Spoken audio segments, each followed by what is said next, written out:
அதுக்கு பின்னால அவைகள்கிட்ட அறிவு இல்லாம இல்லை, அறிவு இருந்தபடியா தான் அதை வந்து செய்திருக்கணும். அப்புறம் என்ன பாத்தீங்கன்னா ஒவ்வொரு தடைகள் இடைஞ்சல்கள் கடந்து தான் எவ்வளவு கஷ்டப்பட்டு இந்த வீடியோ எடுக்கிறவன் பாத்தீங்களா. ஒரு நார்மலா ஒரு வீடியோவை பதிவு செய்து போட்டாச்சுன்னு பார்ப்பாங்க.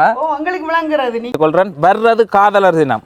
அப்ப வர்றது காதலர் தினம் எனக்கு ஒரு விளம்பரம் ஒன்று செய்துதாங்களே. என்ன பேரண்ட்ஸுமே வந்து நீங்க உங்களோட பிள்ளைய தாழ்வா வந்து நினைக்காதீங்க. இப்போ இந்த பிள்ளை படிச்சிருக்குன்னா இந்த பிள்ளை உலகத்துக்கும் தியாகமா எவ்வளவு வாழ்க்கையை வந்து இழந்துதான் அந்த பிள்ளை வந்து அந்த இடத்தை வந்து அடைஞ்சிருக்கு. அதே மாதிரி உங்களோட பிள்ளைக்கு ஒரு தனித்திறமை இருக்கும். இந்த மாவட்ட மட்டத்தில் ஒரு வெற்றியை வந்து பெற்றிருக்கிறீங்கம்மா. இந்த வெற்றிக்கு யார் யார் இந்த வெற்றிக்காக உங்களோட கஷ்டப்பட்டாக்கள்ன்றதை நீங்களே சொல்லுங்க, நான் பார்ப்போம். நான் கணக்கெடுக்கிறேன். Sasikumar sir, Sasikumar sir, Karunanandan sir, Karunanandan sir, Vanitha teacher, Vanitha teacher, Angela teacher, Angela teacher, அம்மாவும் அப்பாவும். அம்மாவும் அப்பாவும். இந்த இவ்வளவு பேர், இந்த 5 பேருக்குள்ள கூடுதலா உங்களுக்கு ப்ரெஷர் கொடுத்தாலுண்டாரு விடக்கூடாது இந்த கூலன்றதான். என்னினிய உறவுகள் அனைவருக்குமே வழக்கமா சொல்றதுதான் அன்பு வணக்கங்களை வந்து தெரிவித்துக் கொள்றேன். எங்க இருந்து வந்திருக்கணும் அப்படின்னு சொல்லி பாத்தீங்கன்னு சொன்னா பிரான்ஸ்ல இருந்து வந்திருக்கணும். என்னூடாக ஏற்கனவே உதவியை செய்த உறவுகள் அப்ப நேரடியா வந்திருக்கணும். ஏற்கனவே அடுத்த உதவி ஒன்று செய்ய போறோம். அதுக்கான ஒரு திட்டமிடல் வந்து இன்றைய தினம் வந்து நடந்திருக்கேன். என்ன மாதிரி உங்களோட கருத்துக்களை சொல்லுங்களேன். என்ன மாதிரி நேரம் வந்து பார்க்க சந்தோஷமா இருக்கு, உங்களை பார்க்க சந்தோஷமா இருக்குது. வீடியோவில் பார்க்கக்குள்ள கலரை கூட கொடுத்துருப்போம், இப்ப கலர் கம்மியா இருக்கும். அப்படி ஒண்ணு நான் கலரை பார்க்கல, மனதை தான் கருத்துக்களையும் மனதையும் மனதை தான் பார்க்கிறோம். நாங்கள் உங்களோட செய்கைகள், நீங்க செய்கிற உதவிகள், அதுகளை பார்த்து தான் உங்களை பார்க்கறதுக்கு வந்தோம். சந்தோஷம், அதுதான் உண்மை, வேற ஒன்றும் இல்லை. உங்களோட கலரை பார்க்கவும் இல்லை, ஒன்றும் அதை பார்த்து வேற இல்லை. நீங்க செய்யற உதவியல் நேரா வந்து பாக்க யோசிக்கிறேன் கலரா கொடுக்கணும். அது கலர் தேவையில்லை எங்களுக்கு. கலர் எல்லாருக்கும் எல்லாரையும் வெட்டினா ஒரே கலர் ரத்தம் தான் வரும் எல்லாருக்கும். வெள்ளக்காரனுக்கும் அப்படித்தான், எங்களுக்கும் அப்படிதான், உங்களுக்கும் அப்படித்தான், எல்லாருக்கும் அப்படித்தான். மனம்தான் எல்லாருக்கும் ஒன்று இல்லை, அது இவர மாதிரி என்ன. அப்ப நாங்க இன்றைய தினம் இவையில சந்திச்சு கொண்டு இவ்வளவு நேரம் வந்து இவையோட இருந்து கழிச்சிட்டு இப்ப எங்க போறோம் அப்படின்னு சொல்லி பாத்தீங்கன்னு சொன்னா, மயூரியிட அக்காட மகள் வந்து மாவட்ட மட்டத்துல வந்து முதல் இடத்தை வந்து பெற்றிருக்கிறா. அது ஒரு பெருமையா இருக்கு. அங்க பாருங்க, அவர் சிரிப்பை வந்து பாருங்க. சந்தோஷம், எங்களுக்கு சந்தோஷம், நல்ல வாழ்த்துக்கள் பிள்ளைக்கு. அப்ப அவாவை போய் விஷ் பண்ண போறேன். நான் பாதவி எல்லாருமே வந்து போய் அவாவை பாராட்டிட்டு கட்டாயம் செய்து தானே வேணும். முதல் இடத்துல வந்து இருக்கிறாங்க, அப்ப அதை செய்யணும் அப்படின்றதுக்காக இன்றைய தினம் வந்து வழிகிட போறோம். நானும் ஒரு அன்பளிப்பு தரேன், அவரை கையில கொண்டே கொடுங்க. அவாக்கு அன்பளிப்பு கொடுக்க போறீங்க? நீங்களா கொடுக்க போறீங்க? நீங்களும் வாங்க, அப்ப போயிட்டு போவோம். நாங்க அங்க போவோம், நீங்க வாங்க. போயிருக்க பாப்போம். இப்ப நாங்க போற இடத்துல தான் பரந்தஞ்சந்தியில தான் இருக்கிறோம். பரந்தஞ்சந்தி போவோம், அங்க போயிட்டு போவோம். ரைட், அப்ப நாங்க அங்க போறோம். அதுக்கு முதல் இப்ப இவையில கண்டதுன்னு சந்தோஷம். என்ன பேரு? சாரதாமணி சத்யசீலன். சாரதா, எனக்கு தெரிஞ்சது சாரதாமணி சத்யசீலன். சாரதாமணி சத்யசீலன் வர இல்ல, அவர் அங்க யாழ்ப்பாணத்துல நிக்கிறார். அவர் அவருக்கும் விருப்பம் வர இயலாத காரணத்தால் யாழ்ப்பாணத்துல நிக்கிறார். அடுத்த தடவை வருவார், விருப்பம் அடுத்த முறை வருவார். அவருடைய ஊக்கத்தாலதான் நானும் வந்து சந்திக்க கூடியதா இருந்தது. விட்டபடியா என்ன விடாட்டி விடம் போயலாது பார்க்கலான்னா ஒன்றும் செய்யலாது. அப்ப உண்மையிலேயே பெரிய ஒரு சந்தோஷமா இருக்கு. இப்படியான உறவுகள்ட்ட அந்த ஆதரவு தான் நாங்கள் இன்றைக்கும் உற்சாகமா இந்த வேலை திட்டங்களை வந்து செய்து கொண்டிருக்கிறது. அவை தந்து கொண்டிருக்கிற ஆதரவு தான், இவை ஆதரவுல தான் இந்த உதவி திட்டங்கள் எல்லாமே. நாங்கள் அரசாங்கமோ நிறுவனமோ கிடையாது, தனிநபர்கள்ட்ட ஒவ்வொரு உதவியை வச்சு தான் நாங்கள் எங்களை நம்பி வர்ற மக்களுக்கு வந்து உதவியை வந்து வழங்கக்கூடிய மாதிரி இருக்குது. அவ்வளவு உறவுகளுக்குமே என்னுடைய மனமார்ந்த நன்றிகளை வந்து தெரிவித்துக் கொள்றேன். வர்றது காதலர் தினம். அப்ப வர்றது காதலர் தினம் எனக்கு ஒரு விளம்பரம் ஒன்று செய்துதாங்களே. என்ன விளம்பரம் சொல்றேன்? நீங்க கதைக்கிற கதையில தான் இருக்கு. காதலர் தினத்துக்கு வந்து எங்கட மகன் கார்த்திக் கார்த்திக் விற்கிற பொருட்கள் நல்ல அழகா இருக்குது. நீங்கள் என்ன காதலுடைய இருக்கணும்டா, நீங்க வந்து இங்க வந்து பொருட்களை வந்து வேண்டி கொண்டு போய் உங்களோட கணவர் இப்ப வந்து எல்லாருக்கும் கொடுக்கலாம், எல்லாருக்கும் கொடுங்க. உண்மையிலேயே வந்து இது அது என்றும் கார்த்திகிட்ட வேண்டினால் அது என்றும் நல்லா வரும் அந்த காதல். அந்த காதல் பிரிவு வராது. எவ்வளவு பேர் பிரிவு நடக்குதுங்க, நீங்களே கேட்டுக்கொண்டு எத்தனை வாரீங்கள். இனிமேல் கார்த்திகிட வேண்டினால், கார்த்திகிட கடையில வேண்டினால் ஒரு நாளும் அந்த பிரிவு வரவே வராது. சூப்பர் விளம்பரம், சந்தோஷமா இருப்பீங்க. போல உங்களோட குடும்பம் 40 வருஷம் சேர்ந்து இருக்கிறோம். காதல் கை கொடுக்கும். காதல் தான், காதல் கல்யாணம் தான் கை கொடுக்கும். இந்த வரைக்கும் இருக்கு. 40 வருஷம் சேர்ந்து வாழ்றது இன்னும் தொடர்ந்து வரும் அந்த காலம் உள்ள. கார்த்திகிடையும் வந்து வேண்டுங்கோ கார்த்திகிட மனம் மாதிரி எல்லாரும் நல்ல வடிவாக வாழுவீங்கள். இப்போ வந்து பார்த்தீங்கன்னா உண்மையிலே இந்த கிஃப்ட்டை பற்றி சொல்லிடுவோம். இப்போ காதலர் தினத்துக்கு இதில் வந்து குறிப்பிட்ட கிஃப்ட் ஐட்டங்கள் வந்திருக்கு. அதை வழியை தூக்கி நாங்கள் ஷோ பண்ணியிருக்கிறோம். இது வந்து பார்த்தீங்கன்னா இப்போ உங்களோட லவ்வர் வந்து ஃபோன் அடிக்க வேற ஒரு கோலில் இருப்பார், இல்லை வேற ஒரு ஆளோட கதைச்சு கொண்டு இருப்பார். அந்த நேரங்களில் இது உங்களோட காதலிக்கு வந்து வேண்டி கொடுத்துட்டிங்கன்னா அவன் இந்த வளம் திருப்பி வச்சாண்டா இது விழுகிறத அப்படியே பார்த்து கொண்டு இருக்க வேண்டியதுதான். நீங்கள் அப்புறம் இது முடிஞ்சு இது விழுந்து முடிய திரும்ப உங்களுக்கு ஒரு கோல் எடுத்து போட்டு பார்க்கலாம். திரும்ப நீங்கள் ஆன்சர் இல்லாட்டி திரும்ப அடுத்த வளம் பிரட்டி விட்டுட்டு இப்படியாவது கொட்டுற மாதிரி இங்கே இதை பார்த்துக்கொண்டே உங்களோட காதலி அமைதியாக வந்து இருப்பா, ஒரு டென்ஷன் இல்லாமல். நீங்கள் வேண்டி கொடுக்குற பொருள் வந்து இந்த மாதிரி இருக்கணும். உங்களோட காதலனோ காதலிக்கோ உங்களை தொடர்பு கொள்ளைக்குள்ள அவர் அழைப்பை ஏற்க மறுத்தாருன்னு சொன்னால் அந்த போகிறேன் ஒரு விசார அடிக்கிற டைமில் இதை தூக்கி கவுத்து விட்றது, அப்புறம் அடுத்தவளம் கவுத்து விட்றது. அதுக்காக புதுசாக கண்டுபிடிச்சிருக்கிறாங்க. இப்போ தேவை அறிஞ்சு கண்டுபிடிப்பாளர்கள் கண்டுபிடிச்சிருக்கிறாங்க. இங்கே பாருங்க, இதை வந்து அப்படியே கவுத்து வச்சோம்னா இங்கே அதே சிஸ்டம் தான் இங்கே இங்கே இப்படியே ஒவ்வொரு டொட்டாக விழுந்து கொண்டு இருக்கும். அதை விழுகைக்குள்ள அதை அழகாக இருந்து ரசித்து பார்த்து கொண்டு இருக்கிறதுக்கு அவையில் வெயிட் பண்ணி இருக்கிறதுக்கு எந்த ஒரு குழப்பமும் இல்லாமல். அப்பா பாபி எல்லாம் விற்கிறேன், ஆனால் நல்ல பாபி இல்லை. நல்ல பாபி வேணுமா? இதில் வேண்டி தரதா அப்பாட்ட? இல்லை இல்லை இல்லை, உடுப்போட நான் வேண்டி கொடுத்துருக்குறேன். நான் இருந்தாலும் அந்த பாபி பொம்மான்ட்டு ஒரு அவா இதை விட எதுவும் புதுசாக ஒன்று வந்துடாதா? அது சரி. அந்த மாதிரி அவ ஏற்கனவே வேண்டியும் கொடுத்துருக்குறேன் நாளுக்கு. ரைட், அப்போ நாங்கள் வலிக்கிடுவோமா? ஓகே, வலிக்கிடுவோம். Thank you so much. அடுத்த முறை சந்திப்போம். தெரியாமா உலகத்தில் முதல் 2 மனிதர்கள் தோன்றினார்கள் என்று சொன்னால் அந்த மனிதர் அன்பு இல்லாமல் இருந்திருந்தால் ஒரு மனுஷன் கொண்டாலே மனித இனமே பெருகி இருக்காது. அப்போ அன்பு தான் இங்கே பிரதானமானது. இன்று வரைக்கும் மனித குலம் அன்பு. அந்த அன்பு அன்பா இருக்க வேணும், அது முன்ன. ரைட், அப்போ நாங்கள் போவோமா? இப்போ ரைட், வலிக்கிடுவோம். மயூரி வலிக்கிடுவோமா? சரியா, ஓகே, சந்தோஷம். வாங்க இப்போ போய் மயூரியிட அக்காட மகளை வந்து நாங்கள் பாராட்டுறதுக்காக போய் கொண்டிருக்கிறோம். எனக்கு என்ன முறை மயூரியிட அக்காட மகளண்டா பெறாமகளை வந்து பாராட்டுறதுக்காக போய் கொண்டிருக்கிறோம். எங்களோட மாவட்ட மட்டத்தில் வந்து 2வது இடமா 3வது இடமா விலங்கையில் மாவட்ட மட்டத்தில் 1வது இடம். 1வது இடத்தை பெற்றிருக்கிறா மகள் புறாமகள் வந்து 1வது இடத்தை வந்து பெற்றிருக்கிறா. பாதுவீர அக்கா சாயல் இருக்கும் அப்படின்னு சொல்லி நினைக்கிறேன். ஒரு அந்த பர்த்டே படத்தில் வந்து பார்த்தீங்கன்னு சொன்னால் அந்த சர்ப்ரைஸ் டெலிவரி கொடுக்குறதுக்கு வந்தவன் வந்து மாறி ஃபோட்டோ ஃப்ரேம் பண்ணி கொண்டு வந்துட்டான். அது ஆட்டா ஃபோட்டோ எடுத்து இவாட ஃபோட்டோ எடுத்து நான் ஏதோ ஒரு இதுக்கு பர்த்டேக்கு விஷ் பண்ணி போட்டதை பார்த்துட்டு அவன் ஃபேஸ்புக்கில் இருந்து எடுத்து வாடையை கொண்டு வந்துட்டான். கொஞ்சம் அந்த வெளியே இருந்து பார்க்குறாங்களுக்கு கிட்டத்தட்ட ஒரே மாதிரி இருக்கிற மாதிரி இருக்கும். அப்போ மயூரிக்கு வந்து 2 சகோதரர், ஒரு தம்பியும் ஒரு அக்காவும் வந்து இருக்கணும். அப்போ அக்காட மகள் தான் இவா. அப்போ அவள் என்ன மாதிரி மயூரி சந்தோஷமா? போஸ் கொடுக்குறதுக்கு மட்டும்தான் நாங்கள் வந்திருக்கிறோம்ன்ட்டு அப்படி இருக்கக்கூடாது, கதைக்கணும் என்ன, 4 நன்மதியுமே கதைக்கணும் என்ன.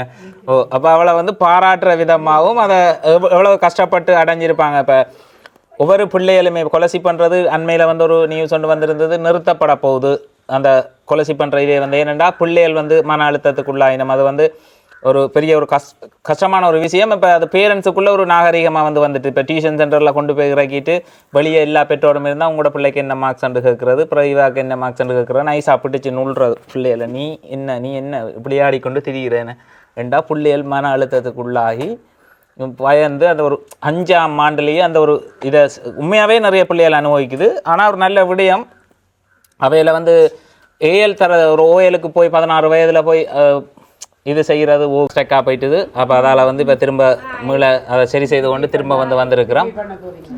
ரிப்பீட் பண்ண போகிறோம். அதில் வந்து பார்த்திங்கன்னா உண்மையிலேயே மன அழுத்தத்துக்கு பிள்ளைகள் வந்து உள்ளாகுது. பேரண்ட்ஸ் இப்போ தாங்கள் விட்ட நாங்கள் அதை அடையலை, ஆனால் எங்களோட பிள்ளைகளை வச்சு அதை அடையிறோம்ன்ட்டு சிறு வயதிலேயே அவர்களுக்கு வந்து பெரிய அழுத்தம். அந்த அழுத்தம் நான் சொன்ன மாதிரி இப்போ ஒரு கௌரவ குறைச்சல் மாதிரி இருக்கும். உங்களோட பிள்ளைக்கு என்ன மார்க்ஸ் அந்த ஒன்றை ஃபுல்லாக அளவு எடுத்துருக்கு, இந்த நீ என்ன நீ விளையாடி கொண்டு தெரிகிற, விளையாடக்கூடாது, நீ இருந்த இருவையிலே இருக்கணும்னு சொல்லி பிள்ளைகளுக்கு போட்ட ஒரு ப்ரெஷர் ஒன்று கொடுத்து அந்த 5ஆம் ஆண்டில் சில பிள்ளைகள் இப்போ இன்றைக்கு மாவட்டத்தில் ஃபர்ஸ்ட்டாக வந்திருக்கிறா. அதில் ஒரு ஈடுபாடோடு படிச்சிருக்கிறா. ஓகே, அதில் சக்ஸஸ் இதாக வந்திருக்கிறா. அப்போ எல்லா பிள்ளைகளாலையும் முடியுமான்னு கேட்டால் இல்லை. அந்த பின்னுக்கு நிற்கிற இப்போ மார்க்ஸில் குறைவாக எடுத்திருக்கிற பிள்ளை குறைஞ்ச பிள்ளையான்னு கேட்டால் இல்லை அந்த பிள்ளை செய்கிற வேற ஒரு காரியத்தை இந்த பிள்ளை செய்யாது. அப்படி ஒவ்வொருத்தருக்கும் திறமைகள் வந்து மாறுபடும். ஆனால் படிப்புன்றது வந்து முக்கியமானது. அதில் அதை ஃபோக்கஸ் பண்ணி படித்து தங்களோட இப்போ அப்பா வந்து இங்கே வந்து ஒரு மேத்ஸ் மாஸ்டராக இருந்திருக்கிறார். அதே மாதிரி ஃபிசிக்ஸ்ன்னு சொல்லக்கூடிய அந்த பாடத்தை வந்து படிப்பிச்சிருக்கிறார். ஒரு பள்ளிக்கூடத்திலேயே ரெண்டு பள்ளிக்கூடத்துக்கு அவரை வந்து பிரித்து போட்டுட்டாங்க. எந்த ஆசிரியர் அவ்வளோ தட்டுப்பாடுன்னு சொல்லி அவரும் வந்து ஒரு கெட்டிக்காரன். அவரை வந்து எல்லாருக்குமே தெரியும். இங்கே கிளிநொச்சியில் வந்து ரமேஷ் சார்ன்னு சொன்னால் தெரியும். அப்போ ரமேஷ் சார் மகள்ன்னு சொன்னால் சொல்லவா வேணும். அவர் வந்து கட்டாயமே பெஸ்ட் இடத்துல ஃபஸ்ட்டாக வந்திருப்பா. பார்த்தீங்கன்னா ஒவ்வொரு தடைகள் இடைஞ்சல்கள் கடந்து தான் எவ்வளோ கஷ்டப்பட்டு இந்த வீடியோ எடுக்கிறவன் பார்த்தீங்களா. ஒரு நார்மலாக ஒரு வீடியோவை பதிவு செய்து போட்டாச்சுன்னு பார்ப்பாங்க. உங்களுக்கு விளங்குறது நீங்க கஷ்டம் இவ்வளவு இடத்துக்குள்ள இவ்வளவு நடந்து அங்கெல்லாம் போய் எடிட்டிங் பண்ணி செய்யறீங்கன்னு விளங்குது எங்களுக்கு. பிள்ளைகளை நேசுப்பட்ட வேலை இல்லை. இப்போ நீங்கள் பக்கத்துல இருந்து பார்க்க தான் விளங்கும். இப்போ இவட கதையை காய்ச்சி கொண்டு கேட்க இடையில வந்து 2 தடவை கேமராவை கட் பண்ணி ஒரு இதன்னு சொல்லி போய் இப்போ அடுத்த தொடர்றோம். கிஃப்டை கொடுப்போம். முதல் அவ புகழ்ந்து பேசி போட்டு தான் கிஃப்டை கொடுக்கணும். ஏன்னா அதானே முறை. அதான் முறை. புகழ்ந்து பேசுவோம். அப்போ அவட அப்பாவும் வந்து ஒரு மேத்ஸ் மாஸ்டர், அவரும் ஒரு கட்டிக்காரன். அதே மாதிரி அவையோட அம்மாவும் வந்து சும்மா இல்லை பயாலஜி வந்து படித்து கொண்டு இருந்தவா. அப்போ 2 பேருமே நல்ல ஒரு கட்டிக்காரன்டேக்கில் அவையோட பிள்ளை வந்து பவர்ஃபுல்லாக தான் இருக்கணும் முறைப்படி. இல்லாட்டி அவை விடவும் மாட்டினோம். என்ன மாதிரி அம்மா படிப்பு எப்படி ஆரம்பத்துலேருந்து யார் உங்களுக்கு ஒத்துழைப்பாக இருந்தது? படின்றதில் யார் ப்ரெஷர் கொடுத்தது? அம்மா தானா? ஓ, அப்போ அப்பா வந்து ஒரு நாள் பார்த்து அவர் வந்து சொன்னதில் எனக்கே நேர கதை கேட்க அவர் வந்து சொல்லியிருக்கிறார். அவர் அப்பா வந்து லண்டனில் இருக்கிறார். அப்போ அதால் வந்து அவரை வந்து காட்ட முடியல. அவரோட கதை கேட்குள்ளே அவர் வந்து சொல்லியிருக்கிறார், நான் என்ற பிள்ளைகளில் ஒரு நாளும் அவங்கள படின்னு சொன்னதில்லை, இது செய்ததுன்னு. ஆனால் முழுக்க அவர் அம்மா தான் பார்த்துக்கொள்கிறேன்னு சொல்லி உண்மையிலேயே அம்மா வந்து முழு நேரமாக பிள்ளைகளோட மினக்கட்டா அப்படின்னு சொல்லலாம். இங்கேருந்து ஏற்றி கொண்டு போய் விடுறது, ஏற்றி கொண்டு வர்றது, அவையில் முழுமையாக பார்த்து கவனம் எடுத்து வளர்க்குறதுல வந்து ஒரு சிறப்பான தாயாக வந்து செயல்பட்டவா. அதோட ஒரு பிரதிபலனாக வந்து பிள்ளை வந்து கிளிநொச்சி மாவட்டத்தில் முதலிடத்தில் வரைக்குள்ள அது இவ்வளோ ஒரு சந்தோஷம் அளிக்கும். இப்போ பாதவி வந்தாலும் எனக்கு சந்தோஷம் அளிக்கும். பாதவி என்ன செய்ய போகிறான்னு எனக்கு தெரியல. ஆனால் பிள்ளைகளுக்கு ப்ரெஷர் கொடுக்கக்கூடாது. எனக்கும் விருப்பம் தான். இப்போ அதுக்காக இந்த பிள்ளை இருக்கணும். ஆனால் ப்ரெஷர் கொடுக்கக்கூடாது. இப்போ பள்ளிக்கூடத்தில் மாஸ்டராக்களே சொல்லுவீங்க, நீங்கள் எல்லாருக்கும் கதைக்கிறீங்க, ஆனால் உங்களோட பிள்ளைகளை நீங்கள் கவனம் எடுத்து சில விஷயங்களில் அழுத்தம் கொடுத்து இன்னும் இதாக செய்யுங்கன்னு சொல்லி அவையில் எவ்வளோ கற்றுக்கொள்ளினமோ அவ்வளோ கற்றுக்கொள்ளட்டும். அதுக்கப்புறம் அவையிலே அதை புரிஞ்சு கொண்டு படிப்பினோம். அதை ப்ரெஷர் கொடுத்து கொண்டு போகக்கூடாதுன்றது என்னுடைய ஒரு பார்வை. அது சரியா பிள்ளையான்றது தெரியல. அந்த கொலசிப் நிப்பாட்ட போகிறேன்னு சொல்லிக்கலை. நான் உண்மையிலேயே சந்தோஷப்பட்டு நான் நிறைய பிள்ளைகள் அதுலேருந்து விடுதலை அடையும். அது வந்து ஒரு பேரண்ட்ஸுக்குள்ள ஒரு கௌரவமாக மாறினோன்னு. இப்போ படிப்புன்றது நார்மலாக படித்து கொண்டு போனால் சரி. இப்போ நானா நீயான்ற போட்டி பெரியாக்களுக்கு இடையில் இருக்க சின்ன பிள்ளைகளை வச்சு அதுக்காக அழுத்தம் கொடுக்குறது. என்ன செய்யறதம்மா? அழுத்தம் கொடுக்குறது. அதால் அவங்க வந்து பட்டின்னா அந்த மன அழுத்தத்தில் ஆகி சில இப்போ எனக்கு தெரிஞ்சு இப்போ கிட்டடியிலாம் ஒரு தவறான முடிவுகள் எடுத்த பிள்ளைகள் வந்து பார்த்தா நல்ல ஹை லெவல் நல்ல டேலண்டில் வந்து படித்து கொண்டு வந்த பிள்ளைகள் மன அழுத்தத்துக்கு உள்ளாயிட்டோம். அப்போ அவை நல்லா படித்து நல்லா படிக்கிறாக்கள் எல்லாம் அறிவாண்டா இல்லை, இயற்கையோடையும் இணைஞ்ச ஒரு வாழ்க்கை இருக்கணும். இயற்கையை ரசிக்கணும், அவையில பொழுதுகளை இயற்கையோட கழிக்கணும், இயற்கையை முழுமையாக வந்து புரிஞ்சு கொள்ளணும். அந்த எல்லாத்தோடையும் சேர்ந்து போனால் தான் ஒரு பிள்ளை வந்து ஆரோக்கியமான பிள்ளையாக இருக்கும். தனி படிப்புன்ற விஷயம் எல்லாம் யார் உருவாக்குனா மனிதன் உருவாக்குனது. ஆனால் இயற்கையில் இப்போ உங்களோட முந்தைய ஆரம்பத்தில் இருந்த எங்களோட என்ன சொல்ல மூதாதையர்கள்னு சொல்லலாம். அவை வந்து பிரசவம் வந்து பார்த்திருக்கணும், பிள்ளைகளை வந்து பெற்று வளர்த்து இன்றைக்கு மனித குழம்பு வளத்துக்கு பெரிய அளவில் வந்து வருதுன்னு சொன்னால் அதுக்கு பின்னால் அவைகள்கிட்ட அறிவு இல்லாமல் இல்லை, அறிவு இருந்தபடியாக தான் அதை வந்து செய்திருக்கணும். அவை கெட்டிக்காரர் இருந்தது படிக்கல. ஆனால் கெட்டிக்காரர் அந்த நேரம் நான் எஸ்எஸ்சி படித்த நாடாண்டாலே அது பெரிய அவை ஒரு பெரிய படிப்புக்குரிய ஒரு ஆக்கள். ஆனால் இயற்கையான படிப்பு, இயற்கையில் இருந்து சில விஷயங்களை புரிஞ்சு கொள்வது. இப்போ ஒவ்வொரு பறவையாக இருக்கலாம், மிருகங்களாக இருக்கலாம், எல்லா உயிரினத்திட்ட இருந்தும் ஒரு வாழ்க்கை முறையை மனிதன் வந்து கற்றுக்கொள்கிறான். அதுகிட்ட இருந்து நிறைய விஷயத்தை வந்து கற்றுக்கொள்கிறான். இயற்கையோட இணைஞ்சு இயற்கையை பற்றி புரிஞ்சு கொள்ளக்குள்ள முழுமையாக புரிஞ்சு கொள்கிற உணர்வு. அதை வந்து பிரித்து சொல்ல போனால் ஒரு காட்டு நாயும் நாட்டு நாயும் என்று சொல்லி வைப்போம். காட்டில் வளர்கிற நாய் வந்து மோப்ப சக்தி திறன் அதிக அளவில் இருக்கும். தனக்கான இதையை தானே தேடிக்கொள்கிற ஒரு சென்ஸ் வந்து காட்டில் இருக்கிற நாய்க்கு இருக்கும். அதுவே வீட்டில் இருக்கிற நாய் வந்து சோறை கொடுத்து வளர்த்த நாயை கொண்டே காட்டில் விட்டிங்கன்னா தேடி தின்ற அந்த தன்மையை வந்து இழந்துடும். அதுபோல் படிப்பு இதுகள் எல்லாமே வந்து பார்த்தீங்கன்னா இப்போ இத்தனை வயதில் இந்த பிள்ளை வருது, அதுக்கு இது வரைக்கும் இதுதான் படிப்பு, அதுக்கப்புறம் இது 12ஆம் ஆண்டு வரையும் போகணும், அதுக்கப்புறம் திருமணம் செய்யணும்னு ஒரு வரையறைய மனுஷனை வந்து உருவாக்கி வச்சிருக்கிறான். அதுக்குள்ளே ஆக்களை வச்சு தள்ளி இதுதான் இலக்கு அப்படின்ற மாதிரி அது ஒரு சக்ஸஸ் கோல்ன்ற மாதிரி பார்க்குறாங்க. ஆனால் அது இல்லை. உண்மையில் வாழ்க்கை எல்லாத்தையுமே புரிஞ்சு கொண்டு எல்லாத்தையும் உணர்ந்து வாழ்ந்து முடிக்கிறது தான் வாழ்க்கை என்று சொல்லப்படுறது. இடையில் உண்டை மட்டும் கற்றுக்கொண்டு ஒன்றும் செய்யலாது. அதே மாதிரி அண்மையில் வந்து ஒரு ஆள் வந்து இப்போ இருக்கிறார், எங்களோட இலங்கையிலேயே வந்து இருக்கிறார், வந்து பார்த்தீங்கன்னா எல்லாரையுமே வந்து பேசுவார், நீ ஓயல் கூட படிக்கலைன்னு உங்களுக்கு வந்து விளங்கும். அவருக்கு வந்து உண்மையிலேயே நான் யோசிக்கிறது, அவர் எவ்வளவு படித்து எண்ணத்தில் எவ்வளோ பெரிய சர்டிஃபிகேட் எடுத்தாலும் ஒரு சராசரி மனுஷனோட எப்படி கதைக்கணும், எப்படி நடந்து கொள்ளணும், எப்படி எங்களோட இது இருக்கணுமன்றது தெரியலை. ஏன்னா இங்கே படித்தவர்கள் வந்து 25% பேருன்னா 75% ஆக்கள் வந்து ஓயல் கூட பாஸ் பண்ணாத ஆக்கள்லாம். அப்போ அந்த அவ்வளோ பேரையும் இழிவுபடுத்துகிறார். அவர் ஒரு மக்கள் பிரதிநிதியாக இருந்து கொண்டு கேவலப்படுத்துகிற மாதிரி கதைக்கிறது, நீ என்ன படிச்சிருக்கிறன்ற கேட்குறப்ப பார்க்க அவருக்கு வாழ்க்கையை பற்றி புரிதல் இல்லை. வெறும் புத்தகத்தோடையே போய் இருக்கிறார். புத்தகத்தோடு போய் ஒரு கட்டத்தில் மண்டை தட்டிட்டுன்றது தான் இந்த பார்வை அவரில் வந்து நான் பார்க்குற பார்வை. இப்படி ஒரு மனுஷன் இருக்கக்கூடாது என்றதுக்கு அவரை வந்து ஒரு சிறந்த உதாரணம். படித்தவன் எல்லாம் அறிவானவன் இல்லைன்றதை அதுக்கு பிறகு தான் முடிவெடுத்து நான் வாழ்க்கைன்றது வேறு, வாழ்க்கையை பற்றி புரிஞ்சு கொள்வது வேறு. சரி, தங்கச்சிட்டு அதை கஷ்டப்பட்டு இன்றைக்கு இந்த நிலையை அடைஞ்சிருக்கிறா. அவள் வந்து கேட்போம் என்ன மாதிரின்னு சொல்லி. தங்கச்சி சொல்லுங்கள், மகள் தங்கச்சி என்ற எல்லாரையும் சொல்லி தங்கச்சி. ஓ, இது யார்? இது என்ன சாமான் ஐயா? அக்காவுக்கு இதை பாராட்டுற விதமாக லுக்ஸி அக்காவுக்கு. இது ஆரிசிற பரிசா? ஓ, ஆரிசால வந்து வழங்கப்பட்டிருக்கு பரிசு உண்டு. ஓ ஓ ஓ இல்லை அவ பிரித்து பார்க்கட்டும். அடுத்தது என்ன பதவி எதுவும் கொடுக்க போறியா? பிரித்து பார்க்க தெரியல. அவ அப்புறம் பிரித்து பார்ப்பா. அவள் பிரித்து பார்ப்பா. அதே மாதிரி ஆள் வந்து பார்த்தீங்கன்னா உண்மையிலேயே கெட்டிக்காரி. நான் முதலே படிக்கலையே அவள் வந்து தெரியும் படிப்பில் ஒரு இனி இல்லைன்ற ஒரு புலி. இப்போ படிப்புன்னு சொல்கிற விஷயத்த வந்து நான் எப்படி பார்க்குறேன்னு சொன்னால், நம்ம சொல்கிற ஒரு விஷயத்தை கிரகிச்சு அதை மறக்காமல் திரும்ப சொல்கிற பிள்ளைய நல்லா கட்டிக்கார பிள்ளையண்டும், அந்த கதையை என்ன சொன்னீங்க நான் விளங்கையிலன்னு சொல்லி கேட்குற பிள்ளைய படிப்பில் பின்தங்கி இருக்கிற பிள்ளைன்னு தான் பார்க்குறாங்க. படிப்புன்றது அதுதானே.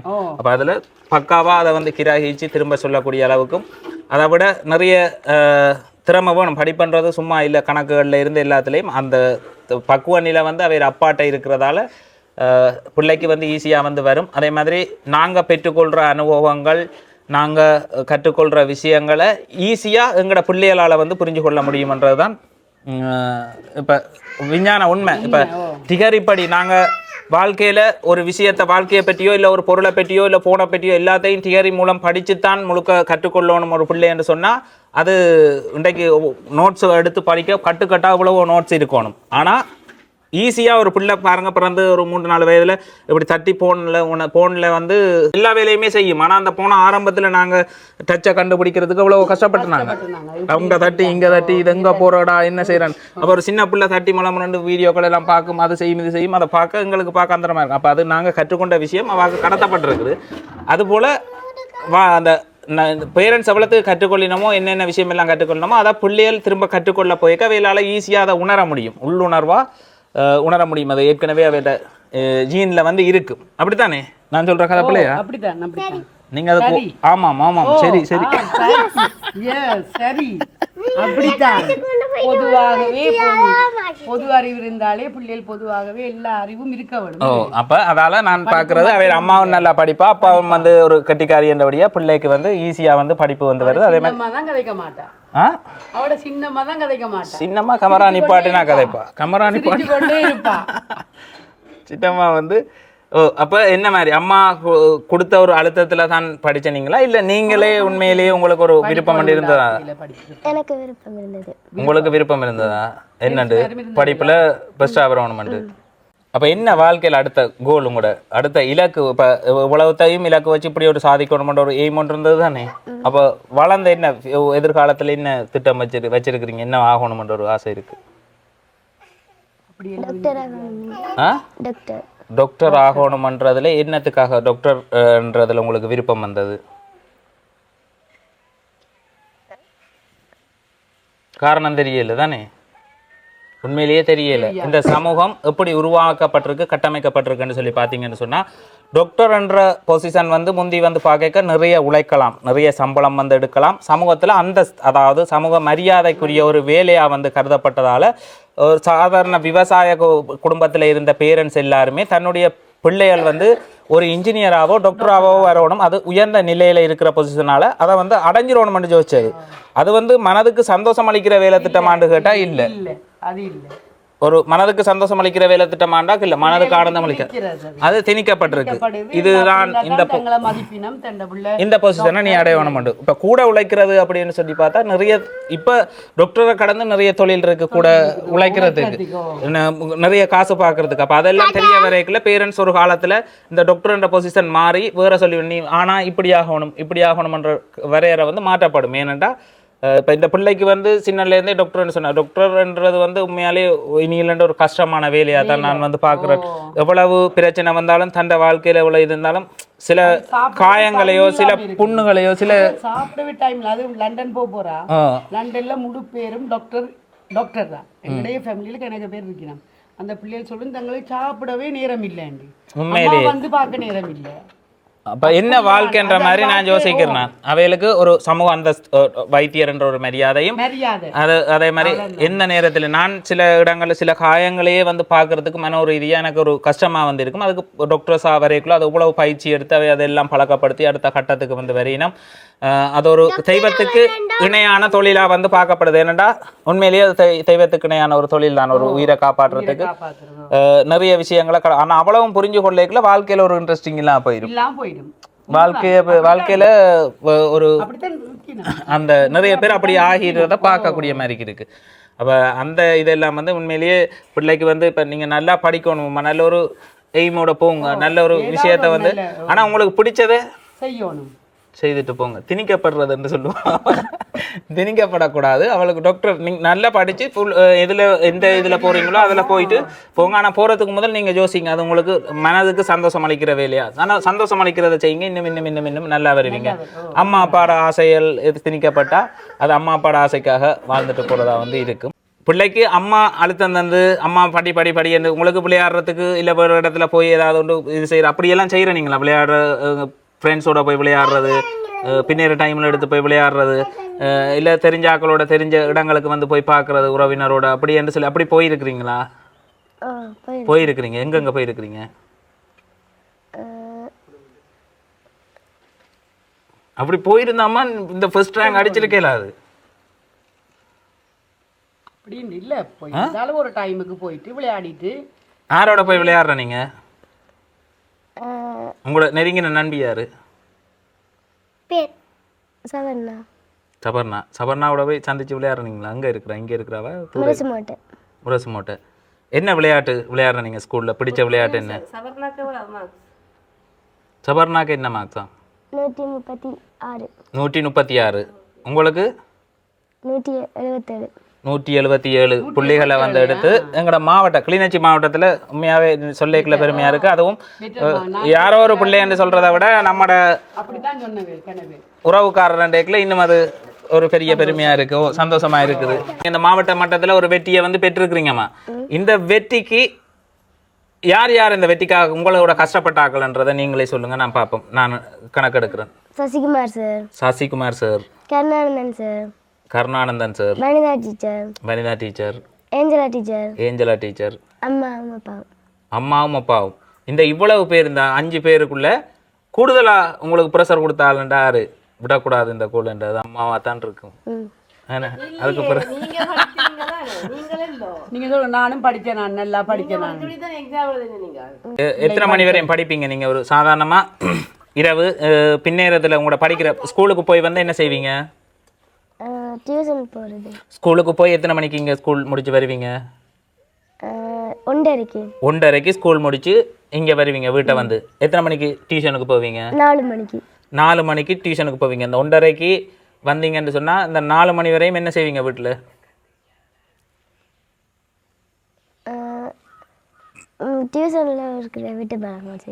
டியூஷனில் அந்த வீட்டு பாடம் எல்லாம் செய்வீங்க. வீட்டு பாடம் எல்லாம் செய்து போட்டு 4 மணிக்கு டியூஷனுக்கு போய் எத்தனை மணிக்கு வீட்டுக்கு வருவீங்க? 6 மணிக்கு. 6 மணிக்கு வருவீங்க. எத்தனை மணிக்கு பிறகு நித்திரை கொள்ள போவீங்க 8:30க்கு. 8:30. அது வரைக்கும் என்ன செய்வீங்க? ஸ்கூல்லையும் டியூஷன்லையும் அந்த வீட்டு பாடத்தை செய்வேன். சொல்லட்டும் பார்ப்போம். ஃபோன் பார்க்குறாங்க. ஸோ அந்த மார்க்ஸ் எடுத்திருக்க முடியாது. அவள் செய்திருப்பா. என்ன செய்திருப்பான்னு சொன்னால் உண்மையிலேயே 1 மணிக்கு 1:30க்கு ஸ்கூல் விட்டு வந்து 1:30க்கு அந்த டியூஷனில் தரப்பட்ட வீட்டு பாடத்தை அந்த கேப்பில் செய்து போட்டு டக்குன்னு வலிக்கிட்டு போய் சாப்பிட்டு டியூஷனுக்கு 4 மணிக்கு வலிக்கிட்டு போய் 4 மணியில் 6 மணிக்கு வீட்டுக்கு வந்து 6 மணிக்கு பிறகு தூக்கி வச்சு போட்டு 6 மணிக்கு பிறகு என்னத்தை விளையாடுறதுக்கு இருக்குது, என்னத்தை கதைக்க இருக்குது, விளக்க கொளுத்தி வச்சுட்டு அம்மா மிச்ச படிப்பை படின்னு சொன்னோன்னே மிச்சத்தையும் இருந்து பார்த்து அங்கே பள்ளிக்கூடத்தில் அந்த வேலையெல்லாம் செய்து 8:30க்கு சரியா நித்திரை கொண்டு எத்தனை மணிக்கு எழும்புவீங்க? 5 மணிக்கு. 5 மணிக்கு சரியா 8:30க்கு நித்திரை கொண்டா 5 மணிக்கு தன்னாலே எழுப்பி விட்டுரும். ஏன்னா அந்த டைம் நித்திரை கொள்ற டைம் எழுப்பி விட்டுரும். அப்போ அந்த 5:30க்கு எழும்பி அதுக்கு பிறகு அந்த பிள்ளை வழக்கமான செயல்பாடு இது வந்து சுழற்சி முறையில் நடைபெற்று கொண்டே இருக்கும். இந்த கேப்புக்குள்ள அவையோட அது ஒரு இதோண்டு ரன்னிங்குள்ளே போயிட்டுனா அந்த ரன்னிங்குள்ளே போனால் அவையோட சாதாரண வாழ்க்கை சாதாரணமாக எடுக்கப்படுற நேரங்கள் இப்போ நான் எந்த உண்மையிலேயே சில பேர் இந்த பதிவை வந்து பார்த்தா குழம்பிடுவாங்க. அந்த சமய சம்பந்தமான பாடங்கள், சில தேவையில்லாத வரலாறுகள், முந்தியெல்லாம் கோலியா தாவிது அந்த வரலாறுலாம் எங்களுக்கு படிப்பிச்சாங்க. இப்போ இல்லை, வேறு வரலாறை அப்போ என்ன சம்மந்தம் இல்லாமல் நாங்கள் படிச்சுட்டு இருக்கோம். இதுதான் என்ற கேள்வி. அப்போ அப்படி இல்லாமல் சில முக்கியமான பாடங்கள், கணிதம் வந்து தேவை, விஞ்ஞானம் தேவை, தமிழ், உயிரியல், இந்த சில முக்கியமான பாடங்கள் வந்து இன்றியமையாதது, கட்டாயம் தேவையானதும் பிள்ளைகளுக்கு வந்து தேவையில்லாத விஷயங்கள் நிறைய வந்து திணிக்கப்படுறதா வந்து நான் உணர்றேன். இப்போ அதுவும் வந்து கல்வி முறையில் மாற்றங்களை கொண்டு வந்து தேவையில்லை. இப்போ மதம்ண்டா நிறைய மதம் இருக்குது, நிறைய இது இருக்குது. அது எதை பற்றி எந்த பிள்ளை கற்றுக்கொள்ளணும் மாட்டோம். அதெல்லாம் உண்மையாண்டு வடிவாக வந்து பார்த்தா எங்களுக்கு அதை பற்றி குறைக்கணும். அது தேவையில்லாத ப்ரெஷரை கொடுக்குது பிள்ளைகளுக்கு. பெரிய புத்தக பைய இழுக்கிற அளவுக்கு 5ஆம் ஆண்டு பிள்ளை பின்னுக்கு முதுகு இழுக்கிற அளவுக்கு போகுது. ஆனால் எழுதுகோள் வச்சு நீ எழுத வேண்டிய தேவை இனி வராது. இனி வர்ற போகிற காலத்தில் வந்து நாங்கள் வாயால் ஒரு விஷயத்த சொன்னால் எழுதி தருது டிவைஸ் வந்து கூடுதலாக வந்து பார்த்தீங்கன்னா இனி இமெயில் இதுகளுக்கெல்லாம் பேனையே இப்போ யூஸ் பண்ணுறது குறைவு. அப்போ பேனை இன்று வரைக்கும் பின்னங்கின சில இடங்கள்லாம் பேனையில் பயன்படுத்தி கொண்டு இருக்கிறாங்க. அதுக்கு மேலே வந்து தேவையில்லை. அப்போ காலத்துக்கு ஏற்ற மாதிரி மாறிக்கொண்டு போகணும். காலத்துக்கு ஏற்ற போல முதல் எழுதுகோளில் இந்த என்னென்னு சொல்கிறது ஓலைச்சுவடியில் வச்சு எழுதி கொண்டு வந்தாண்டா இன்று வரைக்கும் ஓலைச்சுவடியில் வச்சு எழுதி கொண்டு இருக்கிறது முறை இல்லை. ஏண்டா காலத்துக்கு அது எங்களுக்கு அந்த நேரம் ஒன்றும் இல்லை. ஓலைச்சுவடியில் எழுதினோம், பிறகு அப்டேட் வேற பேப்பர் வந்தது, பேனா வந்தது, அப்படி காலத்துக்கு ஏற்ற மாதிரி மாறிக்கொண்டு போகிறது. அதே மாதிரி இப்போ பிள்ளைகளுக்கு வந்து அந்த கல்வியை வந்து ஈஸியான முறையில் சுமார் நோட் புக் மட்டும் பிள்ளை கொண்டு போகிற கையில் கொண்டு போகிறதும் வர்றதும் அப்படி ஒரு உலகத்தை தான் நான் இந்த ஸ்ரீலங்காவில் எதிர்பார்க்குறேன். பிள்ளை சும்மா ஃப்ரீயாக போய் ஃப்ரீயாக படிச்சுட்டு அதுகளுக்கான சுதந்திரம் வந்து முழுக்க பிள்ளைகளோட மனநிலையும் வந்து கருத்தில் எடுக்கப்படணும். அழுத்தம் இல்லாமல் அவை ஹாப்பியாக வந்து இருக்கணும் அப்படின்னு சொல்லி யோசிக்கிறேன். தனி படிப்புன்றதை மட்டும் போகணும். ஆனால் உண்மையிலே இவ வந்து நல்ல ஒரு திறமையான ஒரு பிள்ளை. இந்த வெற்றிக்கு பின்னால் அவனோட கடுமையான தியாகங்கள் இருக்குது. தந்த சராசரி இப்போ நோமலாக பாதவி அனுபவிச்சு கொண்டிருக்கிற வாழ்க்கையை இந்த பிள்ளை வந்து அனுபவிச்சிருக்கிறாவான்னு கேட்டால் எனக்கு தெரிஞ்ச ஒரு உறவுக்காரன்ற ரீதியில் அனுபவிக்கல. அவன் முழுக்க படிப்பில் கவனம் செலுத்தி கொண்டு படிப்புலையே தெரிஞ்சிருக்கிறான். ஆனால் இவே வந்து சுதி சோக்கா நிறைய விஷயங்களை தெரியுதான் பின்தங்கி இருக்கணும். படிப்பில் வந்து இவா இருக்கலாம், அவர் மூத்தவராக இருக்கலாம், கடைசி ஆளாக இருக்கலாம். வந்து பார்த்தா ஒரு சும்மா நோமலாக ஒரு இதில் இருந்த இவனெல்லாம் பள்ளிக்கூடத்துக்கு போகிறோன்னு சொல்லி போனால் போயிட்டு வந்து பார்த்தீங்கன்னா பள்ளிக்கூடத்துக்கு போகிறோன்னு போனால் பள்ளிக்கூட கதவு பூட்டின கையோட அளவழிக்கிட்டான். அங்கே இந்த குந்தி இருந்தாலும் என் நண்பனோடு தான் எடுத்து போடுறான். அப்பா ப்ளீஸ் அப்பா என்னட்ட ப்ளீஸ் என்ன கொண்டே போடுங்க அழுததை பார்க்க எனக்கு வந்து அப்போ எனக்கு ஒரு விஷயம் வந்து தெரியுது. அவள் ஒரு வெற்றியை அடைஞ்சிருக்கிறாள். நான் அந்த வெற்றி சாதாரணமாக வெற்றியில் அதுக்கான உழைப்பு அதுக்கான ஊதியம் வந்து அவளோட நல்ல பொழுதுகள் நல்ல நேரங்களை முழுமையாக அதில் தியாகம் பண்ணி தான் இந்த வெற்றி பாராட்டப்பட வேண்டியது, போற்றப்பட வேண்டியது. ஆனால் இப்படி இதுக்காக எல்லா பேரண்ட்ஸுமே வந்து நீங்கள் உங்களோட பிள்ளைய தாழ்வாக வந்து நினைக்காதீங்க. இப்போ இந்த பிள்ளை படிச்சிருக்குன்னா இந்த பிள்ளை உலகத்துக்கும் தியாகமாக எவ்வளோ வாழ்க்கையை வந்து இழந்து தான் அந்த பிள்ளை வந்து அந்த இடத்தை வந்து அடைஞ்சிருக்கு. அதே மாதிரி உங்களோட பிள்ளைக்குண்டு ஒரு தனித்திறமை இருக்கும் இந்த விஷயத்தில். இப்போ லுக்ஸி வந்து படிப்பில் சாதிச்சிருக்கிறா. ஆனால் லுக்ஸியை விட ஒரு படிப்பில் இன்றைக்கு பின்தங்கி 0வில் ஒரு 10 புள்ளி எடுத்த பிள்ளை நாளைக்கு வேற ஒரு வேலையை ஒன்று செய்யும். அந்த வேலையை லுக்ஸியே திகச்சு பார்ப்பா. ஏன் திகச்சு பார்ப்பாண்டா ஒவ்வொருத்தருக்கும் ஒவ்வொரு டேலண்ட். அந்த டேலண்ட் அதை என்னென்று இனங்கண்டு அந்த பாதையில் போய் பிள்ளைகள் அதுக்காகத்தான் சொல்கிறேன். இந்த பிள்ளை வந்து இப்போ டாக்டர்ஸ்னா டாக்டர் உண்மையாகவே உமக்கு விருப்பமாமான்னு கேட்டால் விருப்பம் இருக்காது. இது அம்மாக்கள் விதைச்சி விட்டுட்டோம், அடுத்த இலக்கு நீ டாக்டர் தான், டாக்டருக்கு படிக்கணுமெண்டு. அப்போ நல்லா படித்து கொண்டிருக்கக்கூடிய ஒரு பிள்ளையை வந்து பார்க்குறேன் தாய் தகப்பன் ஒரு கட்டத்தில் இப்போ கொலசி பாஸ் நல்லா அவள் படிக்கிறாள், நல்ல ஒரு இதாக போய் கொண்டிருக்கிறாள், அவளை டாக்டருக்குள்ளே தான் போட போகிறோம்ட்டு டாக்டருக்குள்ளே விட்டால் டாக்டருக்கு படிக்கிறன்றது வந்து சும்மா அதுவும் ஈஸியான வேலை இல்லை. அப்போ மண்டை சில நேரம் பழுதாகி வெளியே வந்தாக்களே இருக்கிறாங்க. நல்ல படிக்கக்கூடிய திறனில் இருந்தவங்க அதுக்குள்ளே போய் பயாலஜி படிக்க போய் தங்கள் ஒரு எதுவுமே முன்னெடுக்க இல்லாத ஒரு ஆக்களாக பின்தங்கி வெளியே வந்தாக்கள் எனக்கு தெரிஞ்ச நிறைய பேர் இருக்கிறோம். அவை அந்த பாடத்தை பயோவை தெரிவு செய்யாமல் வேறு பாடத்தை தெரிவு செய்திருந்தால் அவை ஒரு பெரிய ஒரு ஆக்களாக வந்து அரச உத்தியோகத்தோட வெளியே வர வேண்டிய ஆக்கள் எந்த ஒரு உத்தியோகமும் இல்லாமல் இன்றைக்கு சும்மா எந்த தொழிலுமே இல்லாமல் இருக்கிறத அதுதான் மட்டும் படித்து போய் அப்படி அதில் ஃபெயில் ஆன ஆக்கள் இருக்கணும். மற்றது உண்மையில யாழ்ப்பாணத்தாக்கள் தான் கூடுதலாக பிள்ளைகளுக்கு சின்னன்லேயே சொல்லி பழக்கிறது டாக்டராக வரணும், இன்ஜினியர் வரணும், அதில் மாற்றுக்கிறதுக்கு இல்லை. அதே மாதிரி வெளிநாட்டிலையும் இப்போ தமிழன்ற பிள்ளைகள் எல்லாமே வந்து டொப்பில் தான் இருக்கணும். அப்படித்தான் இன்ஜினியர் டாக்டர் பேங்க் மேனேஜர் வேற ஒன்றும் இல்லை. ஓ டாக்டர் அது லண்டன்ல இன்னும் கூட எங்கட ஆக்கள் இங்க இருந்து போனா அதோண்டு லண்டன்ல கொஞ்சம் ஈஸியா இருக்கு டாக்டர் படிக்கிறது. 5 years தான், 5 வருஷம் தான் படிக்கலாம், படிக்கா காணும்ன்ற மாதிரி. அது ப்ராக்டிக்கலுக்கு போகிறது அது கொஞ்சம் ஈஸி. இப்போ ஃப்ரான்ஸ் வழியெல்லாம் 10 வருஷம் படிக்கணும். ஒரு பிள்ளை 18 வயசுல 7 எடுத்து அப்புறம் அதுக்கு ஒரு மார்க்ஸ் எடுக்கணும்னு சொன்னால் அவளுக்கு வந்து 30 வயசு வரையும் படிப்பு, அதுக்கு பிறகு 2 வருஷம் ப்ராக்டிக்கல். இன்றைக்குள்ள பிள்ளையோட வாழ்க்கை குடும்ப வாழ்க்கை எல்லாம் பின்னுக்கு தள்ளிப்படுது. பின்னுக்கு போய்க்க எத்தனையோ பிள்ளைகள் கல்யாணம் முடிக்காம இருக்கணும். 30 ஆனோடனே கேள்விக்குறி. அதை விட ஆயிலும் பழையாக்கள் மாதிரி எங்களுக்கு இல்லை, குறைஞ்சி போச்சு. அப்போ பறித்து முடிக்கிற காலத்தையும் வேகமாக்கணும்.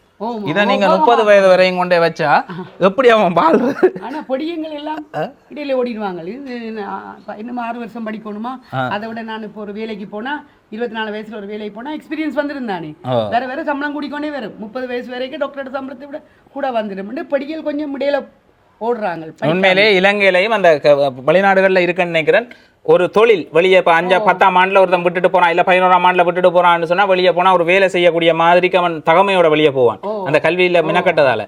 ஆனா இப்போ இங்க இருந்து ஏஎல் படிச்சுட்டு வெளியே போனாலும் என்ன செய்யறேன் நான் என்ன செய்யறேன்னு தெரியாம தான் உண்மையிலே நிற்கிறாங்க. அதுக்கு பிறகு தொழில் பயிற்சிக்கு போகணுமா ரெண்டு கேள்விப்பட்டனா நான் செய்யற மாதிரி தெரியல. கொண்டுட்டாங்களா அங்க இருந்து இந்த தொழிலை கற்றுக்கொள்ளணும். அடிப்படை தொழில் அவளுக்கு விருப்பமோ எலக்ட்ரிக் படிக்க அந்த மார்க்ஸ் ஓரளவு வரைக்கும் அவங்க பிரிச்சு விடுறாங்க. 2 எனக்கு தெரியல, நான் பள்ளிக்கூடத்துக்குள்ள பெருசா பூந்து பார்க்கல. உண்மையிலேயே எந்த பள்ளிக்கூட லைஃப்ன்றது பாட்டு ரோட்டு வழியே தெரியாம அதில் தங்களோட இன்னொரு படிப்பு எலக்ட்ரிக் படிக்கணுமா இல்லாட்டி வயரிங் படிக்கணுமா, என்ன அது என்னவாவது ஒன்று படிக்க கொண்டு போனாலும் வரும். டாக்டர் நர்ஸுக்கு நல்லா படிச்சு கொண்டு போகணும், நல்ல மார்க்ஸ் எடுக்கணும். இப்ப பாதவிக்கு அழுத்தம் வரப்போகுது, பாதவியும் படிக்கணும். நல்லா பாதவிக்கு அழுத்தம் வரப்போகுது. என்ன அக்கா மாதிரி நீயும் வந்து லுக்ஸி பாஸ் ஆனா அப்ப இந்த புள்ள என்ன சும்மாவா? அதானே அவன் பாஸ் பண்ணுவான். இண்டையில இருந்து நுள்ள வலிக்கிறேன், நைஸா நுள்றது. அது பட்டியா நீ படி அதுகளை பாரு, அந்த பிள்ளைகள் பாஸ் ஆகுது சொல்லக்கூடாதா? அதுவும் பிள்ளைகளுக்கு கவலையா? அப்படித்தான், அதுதான் இப்ப கூடுதலான பேரண்ட்ஸ் சொல்லக்கூடாது. மற்ற பிள்ளைகளை வச்சு நாங்க கம்பைல் பண்ணக்கூடாது. அவேர பிள்ளைகளை பாரு, இவேர பிள்ளைகளை பாரு, இந்த பிள்ளை படிக்குது அந்த பிள்ளை படிக்குது. ஓ எங்கட பேரண்ட்ஸ் எல்லாம் அப்படித்தான் சொல்லி இருக்கிறோம். இப்ப இவங்களுக்கு நேரம் போயிட்டுது. நாங்க வந்து ஒரு பிள்ளைய வந்து பாராட்டுறதுக்காக தான் வந்து நாங்க இந்த பிள்ளைய வந்து பாராட்டுறதுக்கு. ஆனா அந்த பிள்ளைய வந்து பாராட்டைக்குள்ள தோத்து போன மிச்ச பிள்ளைகள் வந்து வாழ்க்கையில அவைய தோல்வி இல்லை, எல்லாமே வாழ்க்கையில சாதனைண்டா இதுதான் சாதனைண்டு இல்லை. எல்லா இதுல நீங்க போடுறீங்களோ அங்க நீங்க ஒரு முதலிடத்துல வந்து அது சாதனை தான். அப்ப அதே மாதிரி லுக்ஸி ஏம் பண்ணி படிச்சிருக்கிறாள், படிக்கணும்ன்றதுலேயே படிப்புலேயே தன்னுடைய நேரத்தை வந்து முழுமையா மினக்கடத்தி இருக்கிறா. அந்த வெற்றி சும்மா சாதாரணமா விளையாடி கொண்டு தெரிஞ்சு கிடைக்கல அப்படின்றத வந்து தெரிவிச்சு கொள்றேன். அவளோட கடுமையான ஃபோக்கஸ் பண்ணி அந்த படிப்புலேயே முழு கவனத்தையும் செலுத்தி இன்று வரைக்கும் பிள்ளைக்கு இப்போ நீங்க நோமலா விட்டாலும் அடுத்த கணம் இப்போ எங்களோட காட்சி போட்டு சிரிச்சு போட்டு அடுத்த படிப்பு நான் நினைக்கிறேன் பாஸ் ஆனதால அம்மா ஒரு 5 நாள் 10 நாள் லீவு கொடுக்க வாய்ப்பு இருக்கு. அப்படி லீவு தந்துருக்காமா ஃப்ரீயா லண்டனுக்கு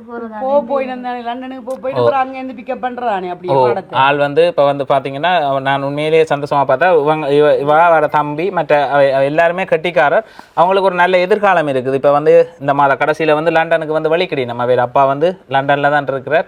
அப்போ லண்டனுக்கு வந்து வழிக்கிட போயினோம்.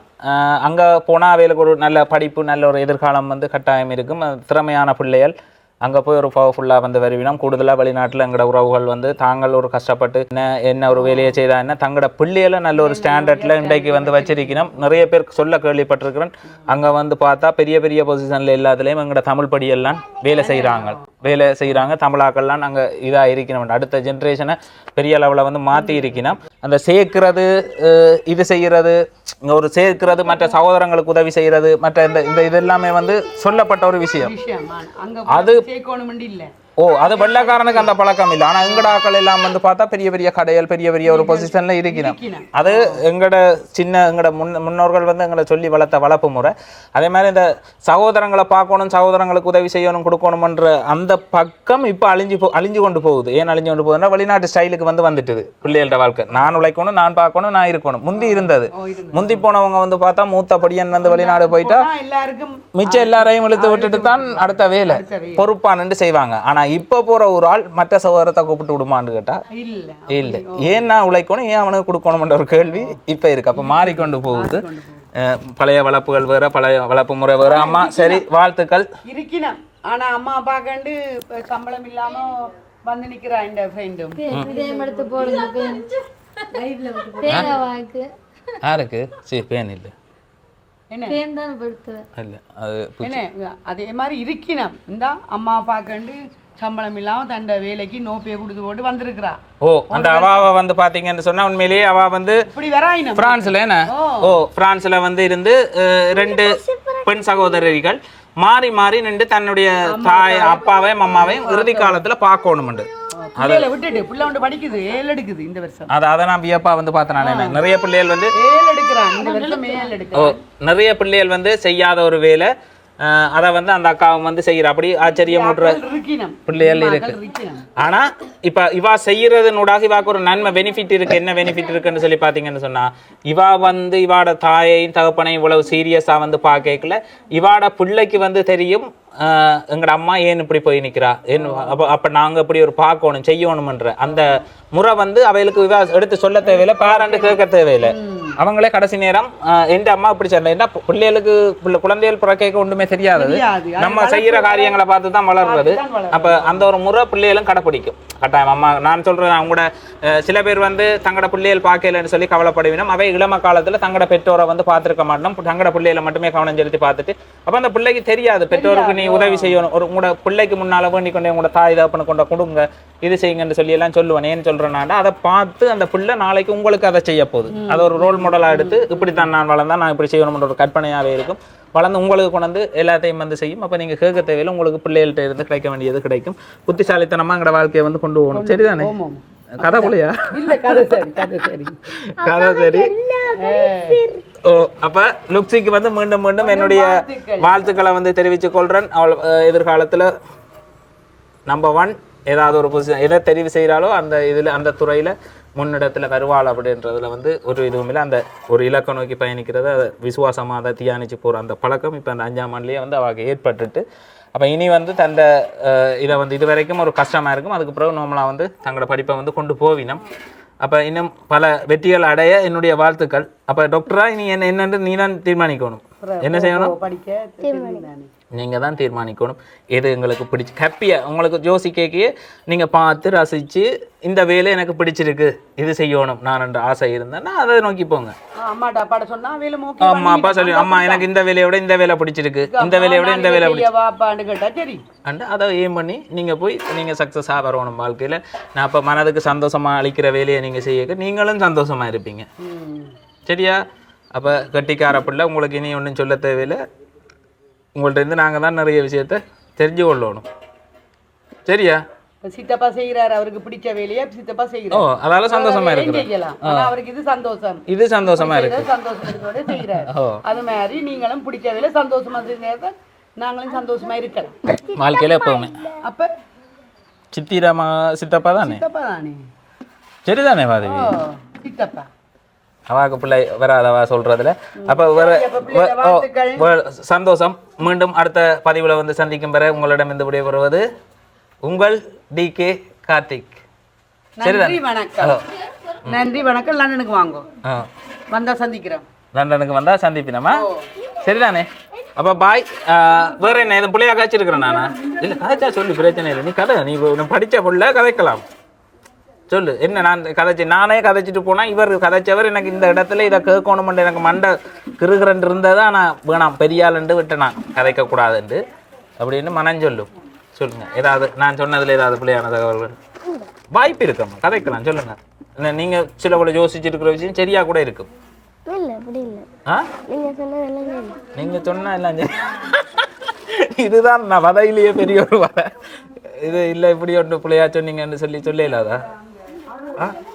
அவளை நானும் வந்து ஒரே நம்பர். அவளை வந்து அவள் இதில் எங்கே எதை தெரிவு செய்தாலும் பெஸ்ட்டாக தான் இருப்பாள் அப்படின்றது வந்து எனக்கு தெரியும். Powerful people come from powerful place. எதை டார்கெட் பண்ணுறாங்களோ அந்த இலக்கை வந்து அடைஞ்சே ஆகுவாங்க. மாற்றுக்கருத்துக்கு இடமே இல்லை. சரி ஏனம்மா வாழ்த்துக்கள். 177 புள்ளியா? ஓ 177 புள்ளி எடுத்து எங்களுடைய கிளிநொச்சி மாவட்டத்துக்கு பெருமை சேர்த்திருக்கிறார் ரமேஷ். என்ன பேர்? ரமேஷ் லக்ஷனா அப்படியா? நீங்களே சொல்லுங்கண்ணா உங்களோட பேர். ரமேஷ் லுக்ஷனா. ரமேஷ் லுக்ஷனாக்கு வந்து என்னுடைய இனிய வாழ்த்துக்களை வந்து தெரிவித்துக் கொள்கிறேன். சித்தி ஒரு விஷயம் ஒன்று பண்ணி விட போகிறான். எங்க எங்க எப்படி பார்த்தீங்கன்னா சித்தி அன்பு தான். அவள் வந்து லண்டனுக்கு போக போகிறாள். அப்போ லண்டனுக்கு போனான்னு சொன்னால் நாளைக்கு ஒரு அவசரத்துக்கு குளக்கில் அடித்தா என்ன சரிதானே? ஓகே. அப்போ அது அந்த மாதிரி இருக்கணும். பதிவு எடுத்து வச்சுருந்தா எதிர்காலத்தில் அவன் வளர்ந்து பெரிய ஒரு ஆளாக வந்ததுக்கு பிறகும் அதை வந்து பாப்பா இந்த 5ஆம் ஆண்டில் வந்து சித்தப்பாவும் சித்தியும் வந்து கதைச்சிருக்கணும் அப்படின்னு சொல்லி அனைத்து உறவுகளுக்குமே என்னுடைய நன்றிகளை வந்து தெரிவித்துக் கொள்கிறேன். சரி ஏனம்மா சந்தோஷமா?